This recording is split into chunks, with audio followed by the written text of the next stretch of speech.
Morgan Pehme, Editor-in-Chief of City and State, and this is Last Look. Today, our guest is City and State columnist and former Assemblyman Michael Benjamin. Michael, thank you so much for joining us. Pleasure, thank you. In your most recent column for City and State, you write about the Trayvon Martin case, and you say that President Obama really missed an opportunity to open a dialogue about race in this country. Do you think that through this current mayoral race, we're having any type of discussion about race? Not really, other than discussing stop and frisk as being unconstitutional, imposition on black men and Latinos. We haven't. To me, stop and frisk has been about crime prevention. And yes, it's occurred in black neighborhoods, Hispanic neighborhoods, but it hasn't happened on the Upper West Side or the Upper East Side or Bensonhurst or Bay Ridge. They're not stopping black men in white neighborhoods, they're stopping black boys and young men in crime-ridden black neighborhoods as a way of trying to tamp down on gun violence, tamp down on other types of crime. It's been overused because when you have to fill out 250s, as bureaucracies operate, once you have to do a form, it's something they could then use as productivity, and then I think it escalates into where you're stopping people because you have to come back to your lieutenant showing that I'm working. The quotas, exactly. Yeah, and it's interesting through our 5-borough ballot series, we've spoken to people in the housing projects in Brooklyn and in Mott Haven and the Bronx.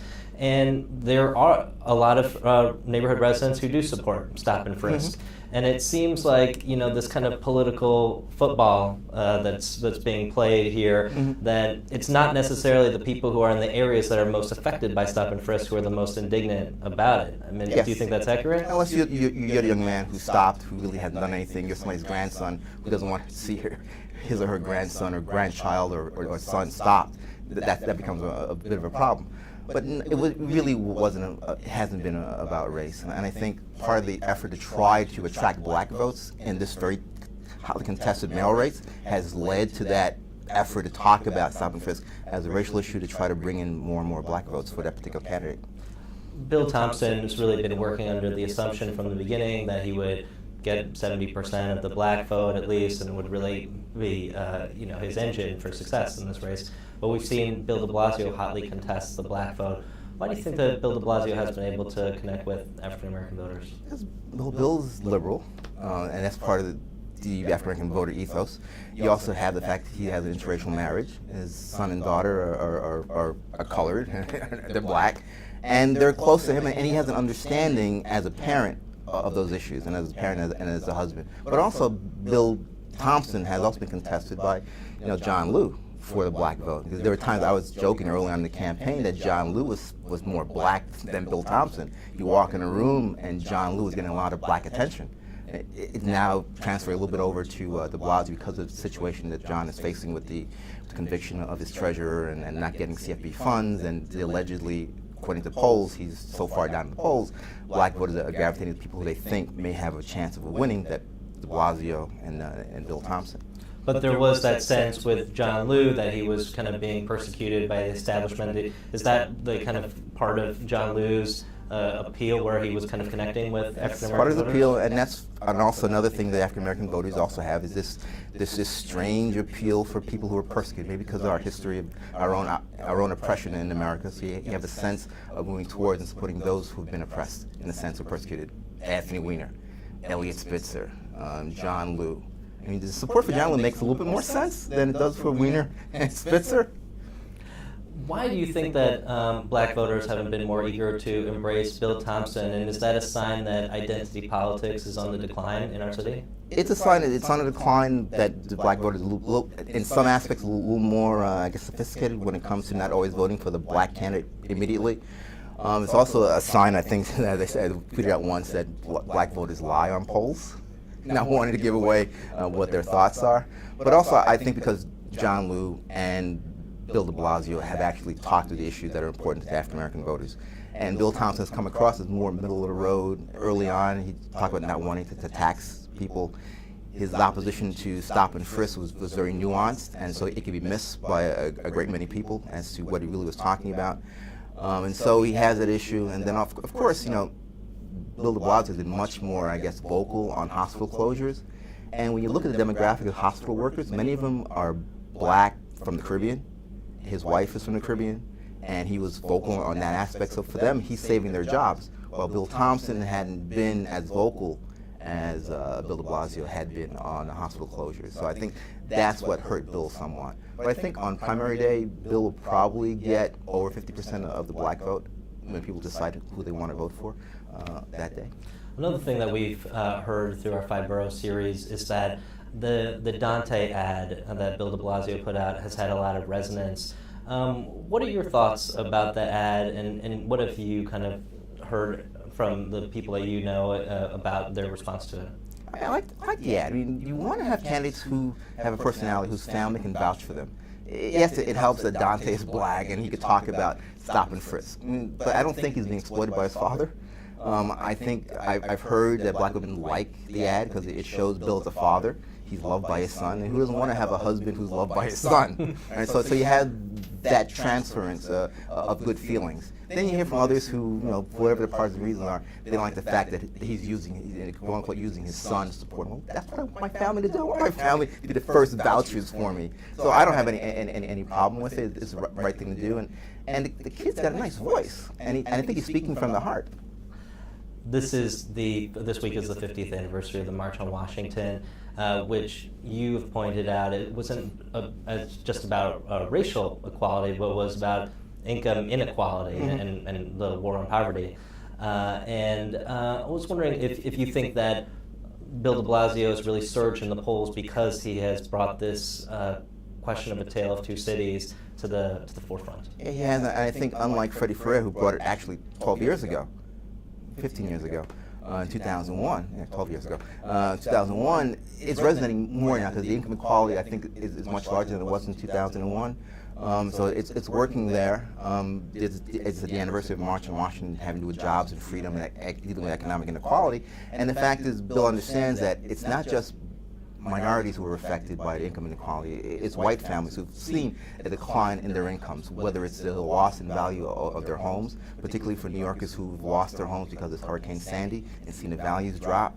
And so I think it's resonating there, the fact that he wants to tax the rich to pay their fair share for pre-K. So you have the populism that's there too. I think that's maybe part of it. I don't quite believe the Q poll that says he's at 36%. I think because they've left out Latino, so we're not quite sure where they are. I think they're the real swing vote, and I think on election day they'll be the one, on primary day they'll be the one to determine who becomes, the Democratic nominee, at least who gets into the runoff. Over the last 12 years, what changes have you seen in your old district in the Bronx? Have you seen this question of income inequality being the principal concern of your old constituents? It's the top three will always be our jobs, housing, and education for one's child, and for yourself if you want to advance. In the district, there's been a great deal of demographic change. I've seen many more West Africans in the district. You're seeing more Mexicans and fewer Puerto Ricans and maybe some more Dominicans. But their issues are all the same. It's jobs, it's housing, it's education for the children, having better schools. And that cuts across race and class in New York and boroughs. Obviously, you are a member of the legislature. Now the Moreland Commission is probing the legislature. What do you think should be the goals of the Moreland Commission? What really needs to be their kind of fundamental approach to kind of ferreting out corruption in Albany? I'm not sure if the corruption exists in the campaign contributions. In my years, nobody's ever approached me and said, well, if you do X, you're getting a contribution. And I never really called anyone whose issue I supported asking for a contribution. I don't know what others do, but I don't think that's where the corruption exists. And people who've been convicted of corruption have not been individuals who actually have misused their campaign funds in that sense. They were convicted in the case of Pedro Espada for exploiting his nonprofit. In the case of others, it's tax evasion. It's not any real misuse of campaign funds or a quid pro quo. I'm not quite sure exactly why they're going after campaign contributions, and if anybody ought to be worried about that, it ought to be the governor, given the committees to save New York, and many of the people who were his own contributors and those who wanted to influence state public policy contributed to the committee to save New York. And so you could sort of make that connection that they're doing it in an effort to try to curry favor with the governor. Those who've contributed to his $27 million campaign fund, you're giving a lot of money to a guy who really has no Republican opposition. You're doing it because you like his program or you want to influence him. So I think if anybody has to worry, it should be the governor. And the last time there was a similar Moreland Commission, they came back, the Perry Commission came back and bit Mario Cuomo on the butt when it came to his own campaign contributions. Well, and that's what we've kind of seen with some of the scrutiny of the Moreland Commission members and some of the stories that have been written about the governor recently. It's not so much that there's like this straight corruption, quid pro quo, but it's like the soft corruption, right? Whereas I give you campaign contributions and I'm building these relationships that translate into advantages for the people who give that money. And it doesn't even need to be explicit. It's almost baked into the system. Is that part of the problem? It's part of me. Unless they're going to subpoena everybody's appointment book and then compare the appointment book to your campaign contributions and then what legislation comes out and how it affected whomever's clients. Yeah, then it all becomes circumstantial unless you compel some testimony that says, well, I went to so-and-so because they said they were going to do X, Y, and Z based on a contribution, they were going to support my issue. I mean, the only real evidence we have, at least allegation, involves Eric Stevenson, my successor in the Assembly, and the allegation that he was going to pass legislation to enable Russian-owned adult daycare center to have a moratorium so nobody else can get into their territory. I mean, that was a quid pro quo that was explicit, according to the U.S. Attorney Baraha. But I don't know if that goes on elsewhere. It's like the other corrupt people who are just plain stupid and are not reflective of the great majority of the legislators who I think do a good job. You know, they get educated by lobbyists and then make up their own minds as to the merits of any sort of legislation. Our viewers should YouTube the Diane Gordon video. That's one of my favorites, her soliciting a bribe. Lastly, I want to ask you, this has been a very tough year for the Assembly Speaker. Do you think that Sheldon Silver is going to be reelected by his conference? Do you think that he will continue to lead the Assembly? I'm putting you on the spot. $1 million question. I don't have a vote. I think Shelley is in real hot water. From what I'm hearing, members are upset. I'm told morale is the lowest that it's been in a long time because this latest allegation really reaches into the Sheldon Silver inner circle. It's one thing to have a legislator from the Bronx or Brooklyn or from White Plains who's indicted, but it comes somebody who many people say you've been close to, who's the spouse of your chief of staff. That becomes a problem. And given the fact that those who think that the government may not want to go into 2014 campaign season with Shelley as the Assembly leader, and there are members who are concerned about that, their own reelection, folks upstate who are in competitive districts don't want to have the Shelley Silver albatross around their neck. So I believe something may happen end of the year, something may happen in early January to try to, I wouldn't call it a coup, but to seek a reasonable change in leadership to begin to change, I guess, the discussion and to really focus on legislative matters and on everybody's reelection in 2014 or election in 2014. Do you think that Keith Wright would be the natural replacement for Sheldon Silver? Well, there are a number. I mean, Keith Wright is one of them. I've heard Deborah Glick. I've heard Helene Weinstein, Jeff Aubrey. There are a number of people that are out there, and they're all competent. I happen to have Keith's a friend of mine, and it'd be nice to have your friends in leadership positions. It'd be nice to have an African American in leadership position. And Keith has a lot of good contacts. I mean, he knows almost everybody in the world. I think he would be good. I don't think he's actively campaigning for it, as some people have said. But I think he's somebody that New York delegation could turn to as a leader, whether it's in 2014 or in 2015. Michael, thank you so much for joining us. Thank you. And that's it for this episode of Last Look. For more videos, please visit us on the web at cityandstateny.com.